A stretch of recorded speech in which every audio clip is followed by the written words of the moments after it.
صراحة بكل مفخرة عربية ترفع راس العرب عند زيارتي الأولى للجزائر، وفي مناسبة سعيدة على قلوبنا جميعا، وهي اليوم العالمي للسياحة. وأنت تكتشف جوهرة التاريخ والحضارة والأصالة والعروبة والتاريخ المشرف لكل عربي، ولكن ما نقول حق الجزائر.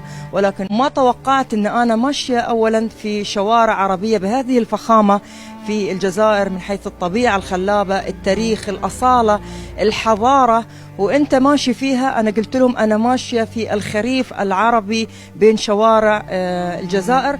اذا حبيت ان انت تمشي ما بين التاريخ بتجد نفسك في الجزائر، اذا حسيت ان انت تبي تمشي في شوارع اسطنبول تركيا بتحصلها في الجزائر، حبيت تسافر لفرنسا او تسافر لاوروبا او المكسيك او اي دولة اوروبية اسيوية شرقية بتحصل كل مقومات السياحة اللي انت تتمناها وترغب فيها في الجزائر.